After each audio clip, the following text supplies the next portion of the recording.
Non, le 10 septembre ne doit pas être une journée éphémère de blocage de la France ou celle d'un repli sur soi où chacun reste chez soi sans consommer.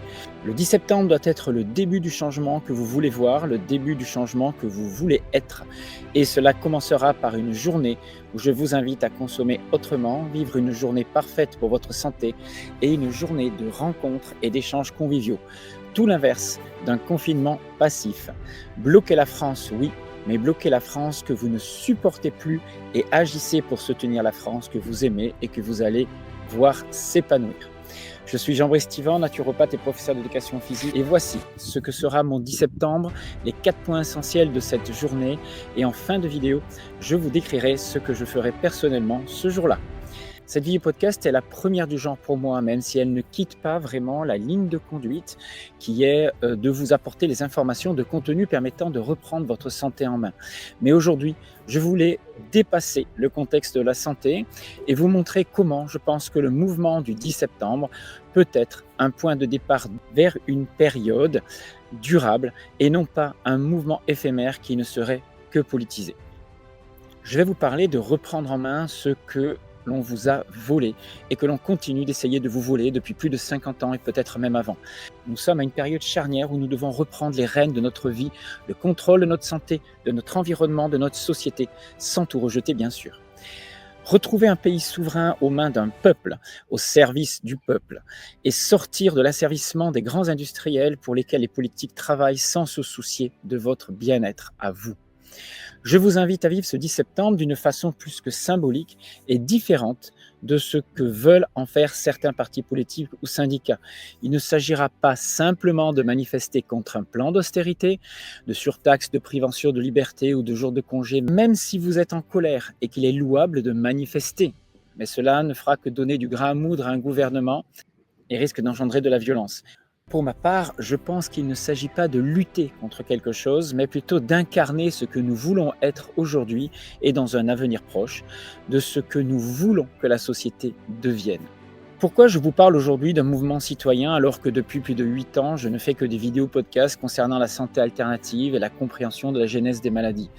Eh bien, tout simplement parce que je pense que la reconquête de notre santé est notre premier pas vers notre souveraineté et notre liberté. J'ai aussi envie de faire bouger les choses dans le bon sens car je suis triste de voir mon pays se déliter ainsi. Alors, comment allons-nous retrouver ensemble notre capacité d'avoir le choix dans notre façon de vivre, de manger, de nous déplacer, de nous approvisionner en énergie, de nous soigner? La société qui est en train de se construire, ou plutôt de se déconstruire, devrais-je dire, n'a pour but que de nous rendre dépendants d'un système avilissant, de faire de nous des consommateurs dociles, décérébrés et non plus des citoyens responsables. Pourtant, nous avons le pouvoir, par nos choix de consommation, d'empêcher les grands groupes financiers industriels de prendre le contrôle de nos vies, de nos richesses. Et quand je dis nos richesses, je ne parle pas que de nos biens matériels, de nos terres, de nos ressources énergétiques ou de nos propriétés. Je parle surtout de nos richesses intérieures et surtout de notre liberté de choisir. Notre liberté à disposer de notre corps comme nous l'entendons, de notre liberté d'accéder à la connaissance autre que celle que les médias mainstream qui ne servent que les intérêts des actionnaires et des gouvernants, notre liberté d'être solidaires entre nous, d'échanger nos compétences et des services, la liberté de produire notre propre énergie, de récupérer notre propre eau de pluie, de cultiver nos potagers, d'élever nos poules sans être surtaxés ou surréglementés, la liberté de disposer de nos terres sans normes absurdes qui tuent nos paysans et détruisent nos magnifiques campagnes. La terre, la ruralité sont le fondement de nos richesses, les racines de notre vie et de notre indépendance.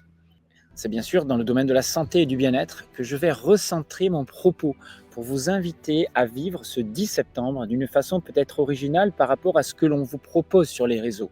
L'idée est d'aller dans le sens non pas d'une paralysie de notre société, mais d'une attitude vous encourageant à prendre soin de vous et être l'exemple que les gouvernants, les financiers ou les groupes industriels ne souhaitent pas que vous deveniez.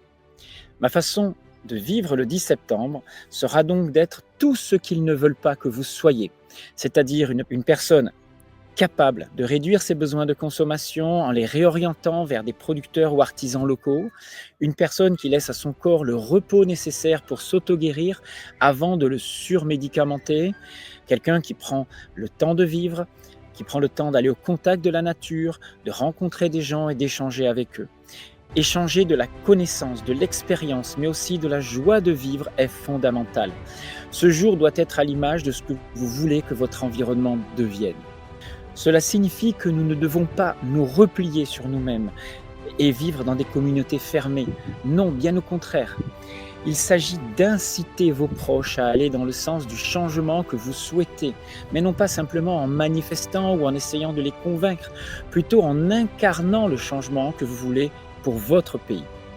Nous sommes les premiers artisans de ce changement. Nos actes du quotidien valent bien plus que des bulletins de vote ou de n'importe quelle parole d'un politicien.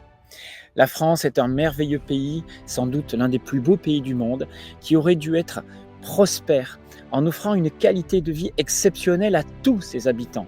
Aujourd'hui, nos politiques ont vendu une partie de la France, nos terres, notre énergie, notre créativité, nos bâtisses.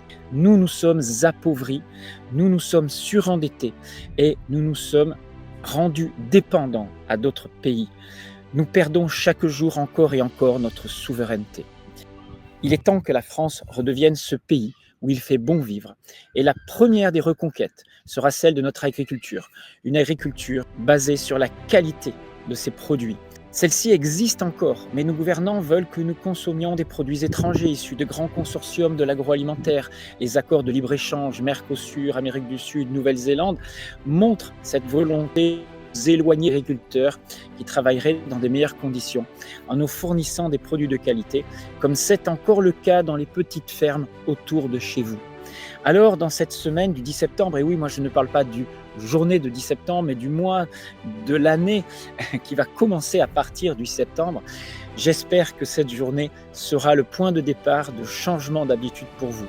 Et je vous invite à faire 4 choses essentielles. La première chose est d'aller rechercher cette semaine-là, ce jour-là, votre nourriture sous forme uniquement de produits bruts, sous forme de légumes, de viande, de produits laitiers de qualité, soit chez le paysan du coin directement au producteur, soit dans une épicerie bio proche de chez vous. Et si ce n'est pas possible, essayez de commander des produits de qualité, soit dans une AMAP, soit de même vous faire livrer des colis issus de fermes où vous allez consommer une viande d'une très grande qualité. Attention, je ne pousse pas à la consommation de viande, et si je vous parle de viande, je ne parle que de viande issue non pas d'élevage industriel, qui est bien sûr polluant et destructeur et qui génère de la souffrance animale, mais au contraire d'aller rechercher des produits issus d'un élevage respectueux de l'animal et de la terre, qui travaille à petite échelle, en circuit court et ne génère aucune pollution. Vous encouragerez ainsi la vie et le tissu rural, fondement essentiel de notre pays. La deuxième action concerne la reconquête de notre tissu industriel et de notre artisanat. Ces dernières années, et en particulier cette année 2024-2025, a été marquée par la destruction de nombreuses petites entreprises due à une délocalisation qui a bien sûr démarré il y a de nombreuses années, mais aussi à l'emprise des grandes entreprises sur notre mode de consommation. Ce mécanisme a été le point de départ de notre ruine, de la vente de nos richesses à l'étranger, et un pays qui ne produit plus, qui ne génère plus de richesses, est un pays qui se meurt et qui perd sa souveraineté. En Angleterre, les richesses principales qui venaient auparavant de l'industrie qui était florissante dans les années 80 ne viennent plus aujourd'hui que des finances. Cela appauvrit grandement ce pays et sa population à des salaires qui n'ont pas augmenté depuis 2006. Les infirmières sont obligées d'aller faire la soupe populaire. Nous prenons aussi ce chemin-là et la dégradation de nos services de proximité en est aussi la preuve. Tout simplement parce que nous n'encourageons pas la production locale, la production française. Le 10 septembre, je vous invite à ne consommer que de l'utile, à faire le choix de n'acheter que des produits peut-être un petit peu plus chers, mais qui vous seront absolument nécessaires. L'idée n'est pas de ne plus consommer. La vie ne s'entretient que par la circulation des biens et l'entretien de la consommation de biens utiles non destructeurs. Je vous invite donc à consommer moins, mais à consommer mieux. Je prends simplement un exemple sur le plan alimentaire. Plutôt que de consommer un plat de quinoa qui provient du Pérou et qui apporte 12 grammes de protéines, sans compter les antinutriments que contient cet aliment, vous pouvez apporter ces 12 grammes de protéines dans la consommation de 2 œufs qui viendront du producteur bio du coin ou même de votre voisin qui a ses propres poules. Vous aurez la même quantité de protéines et vous n'aurez pas l'inconvénient des antinutriments que l'on trouve dans le quinoa. Et surtout, vous encouragerez la production française locale. Et le coût de ces 2 œufs, qui revient à peu près à 1 euro, correspond exactement au même coût d'un bon plat de quinoa qui apporterait la même quantité de protéines. Vous serez donc gagnant sur le plan nutritionnel, écologique, économique. C'est un acte militant très important, la façon dont vous consommez, essentiel pour sauver notre pays. Cela ne veut pas dire non plus qu'il ne faut jamais consommer de quinoa ou produits importés ou même utiliser des plateformes de vente en ligne. On peut très bien commander des objets occasionnellement quand nous en avons une vraie utilité et que nous ne pouvons pas faire autrement. Bien sûr, je sais que tout le monde ne peut pas consommer des produits français ou locaux, mais nous pouvons tous faire des choses allant dans ce sens, chacun à la hauteur de nos moyens. Le troisième point, encourager le petit artisanat, encourager le peintre, le plombier, le jardinier, le bricoleur du coin, le créateur artisan du coin, stimuler la créativité et le travail de proximité, encourager les réseaux d'artisanat, d'artistes autour de vous qui, occasionnellement, pourront vous rendre des services. Dans cette semaine, peut-être contacter un artisan que vous souhaitez encourager. Pensez à lui donner une petite tâche, un travail que vous avez à faire depuis longtemps et vous entretiendrez le tissu économique local de notre pays. Quatrième point, créez aussi un réseau d'amis, de personnes ayant des compétences diverses autour de vous qui seront prêts à vous dépanner, à échanger d'autres services. Je sais que ce mode d'échange, qu'on peut appeler le sel, n'est pas forcément autorisé, mais il ne s'agit pas d'échange de services rémunérés. Il ne s'agit en fait que de s'entraider entre voisins, de se dépanner, de s'aider en cas de besoin pour déplacer un meuble, pour avoir un conseil pratique, se prêter une machine, une tondeuse, des outils, plutôt que d'avoir chacun le sien, un matériel personnel coûteux que l'on n'utilise qu'une fois par an. La solidarité est une valeur essentielle à la reconstruction. L'important est aussi que face à l'adversité, vous ne vous sentiez pas seul et que même si vous n'avez plus de famille, vous puissiez compter sur des personnes autour de vous en cas de difficulté ou si vous vieillissez. Recréez autour de vous un tissu social, du lien social. Réorganisez-vous en quartier autour d'associations, de regroupements de villages ou même dans des mairies. C'est une façon de reconquérir notre espace de vie et d'améliorer notre quotidien en sortant aussi de la dépendance aux institutions pour qui vous n'êtes qu'un numéro fiscal. Nous devons pouvoir compter les uns sur les autres. N'attendez plus grand-chose de l'État. Prenez en main votre espace de vie, votre quartier, votre village. Protégez-le, entretenez-le, faites-le vivre et n'attendez pas que tout vienne de l'État.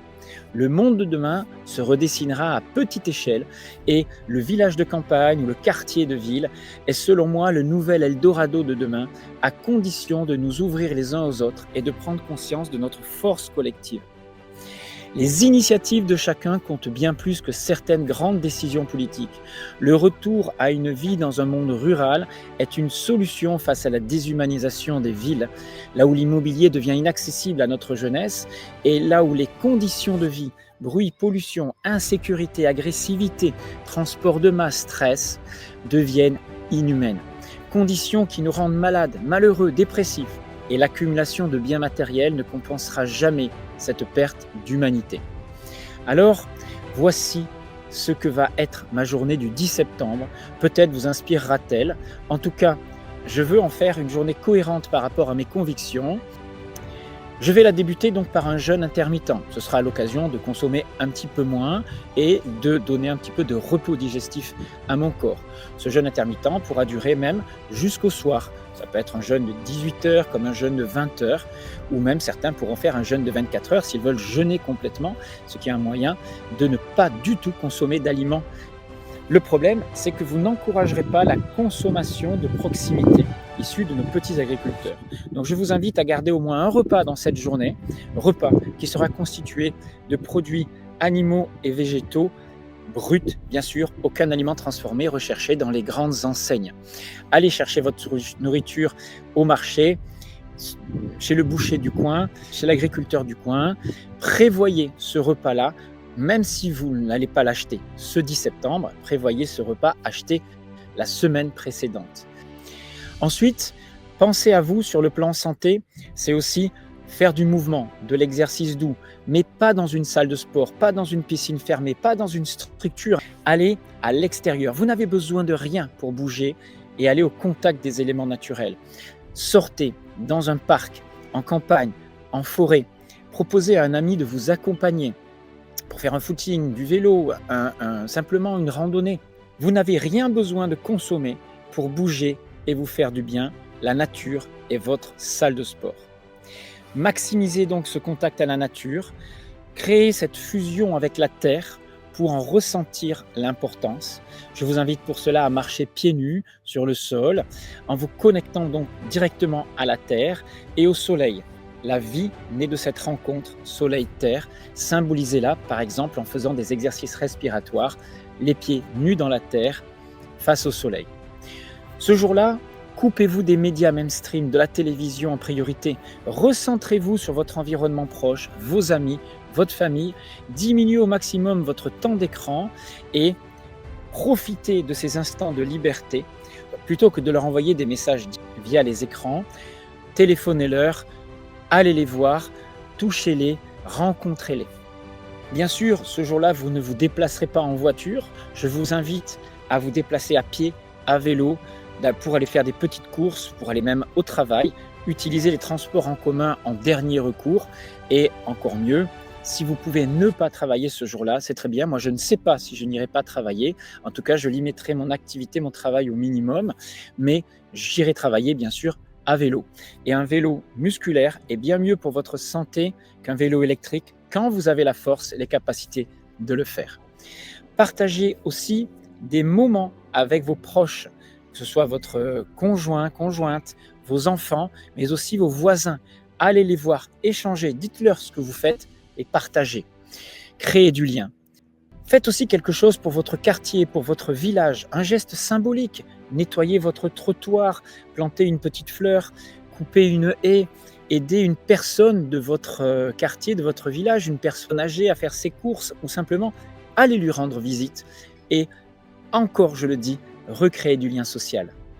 Pour ma part, en plus de tout ça, j'ai prévu le 30 août un rassemblement avec une cinquantaine de personnes qui partagent avec moi des convictions. Ce sont d'anciens élèves que j'ai pu former ou des nouvelles personnes qui veulent se joindre à nous et certaines personnes qui ont suivi mes formations pendant ces 20 dernières années.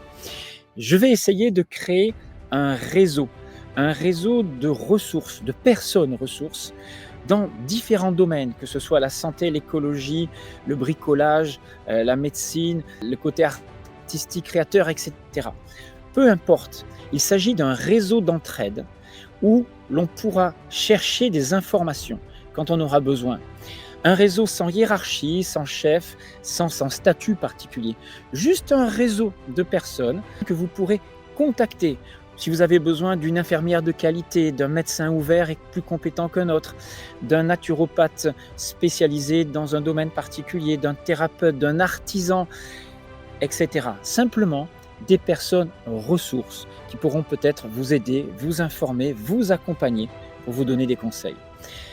Il est important de savoir que vous n'êtes pas seul.